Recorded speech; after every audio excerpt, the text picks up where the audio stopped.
중고등부 친구들 안녕. 오늘도 묵상의 자리에 함께한 여러분들을 축복합니다. 오늘 묵상 말씀 누가복음 2장 52절 말씀 바로 묵상을 시작해 보도록 하겠습니다.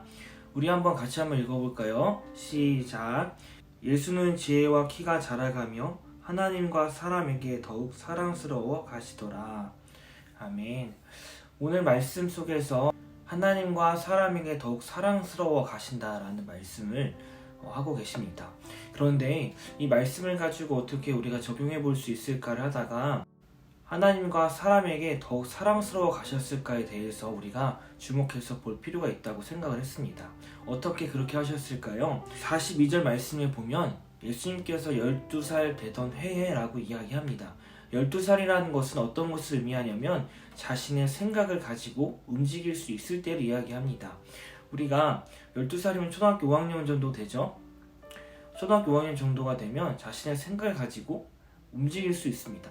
완벽하기는 좀 어렵지만 그래도 자신의 생각을 가지고 이야기를 할 수 있습니다. 그렇게 했을 때 예수님께서 어떤 행동을 하셨냐? 46절 말씀을 보면 성전에서 말씀을 듣고 그리고 묻기도 하셨다라는 것이죠. 예수님께서는 성전에서 말씀을 듣고 그리고 물으면서 그 말씀에 대해서 깊이 있게 성장하는 모습을 볼 수 있습니다.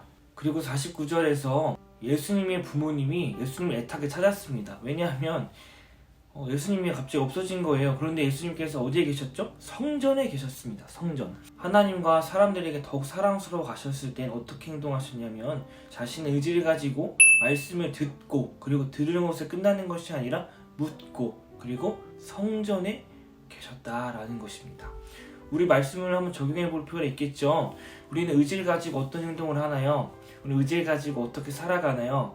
우리가 오늘 말씀 속에서 들을 수 있는 것은 말씀을 듣고 묻고 그리고 이것이 어떻게 귀결되냐면 기도 생활로 이어지는 것이죠. 어떻게 말씀을 물을 수 있을까요? 하나님께 묻는 것은 기도죠. 기도 생활을 하는 것, 그리고 성전에 날마다 거하는 것, 예배 시간을 지키고 예배 시간을 사모하는 것, 그것이 오늘 말씀 속에서 깨달을 수 있는 적용점입니다. 메모장에 한번 기록해 보겠습니다. 우리는 삶 속에서 의지를 가지고 어떤 행동을 하는지 조금 기록해 봤으면 좋겠습니다. 전선생님은 운동하는 거를 좀 좋아해요. 그렇게 보이진 않을지 모르겠지만 되게 운동하는 거 좋아합니다. 그리고 여가 시간에 요즘에 그 롤이라는 게임을 배워서 여가 시간 롤을 합니다. 전선생 의지를 가지고 하는 거는 이런 거예요. 공부는 우리가 수업 시간 있어서 하잖아요. 오늘 말씀을 보고 전선생님이 조금 반성이 됩니다. 예수님께서는 그렇게 하시지 않았어요. 그래서 우리가 이런 것도 좀 적을 필요가 있어요. 이걸 보면서 반성하게 된다면 오늘 말씀이 우리에게 귀한 적용이 되는 것이죠.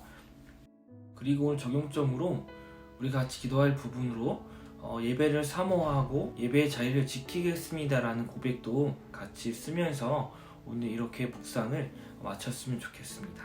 전사님이 기도하도록 하겠습니다. 사랑의 하나님 감사합니다. 예수님께서는 자라가실 때에 하나님과 많은 사람들에게 사랑을 받았습니다. 우리도 신앙생활을 하면서 하나님에게 더욱더 사랑을 받을 수 있는 자세를 오늘 말씀 시간에 우리가 묵상하였사오니 우리의 이 삶을 지켜주시고 하나님 앞에서 더욱더 자라나가는 우리 중고등부 친구들 될 수 있도록 인도하여 주시옵소서. 이 모든 말씀 예수님의 이름으로 기도드렸습니다. 아멘. 자, 이렇게 오늘 묵상을 마쳤습니다. 내일도 정한 시간에 같은 장소에서 보도록 하겠습니다. 친구들 안녕.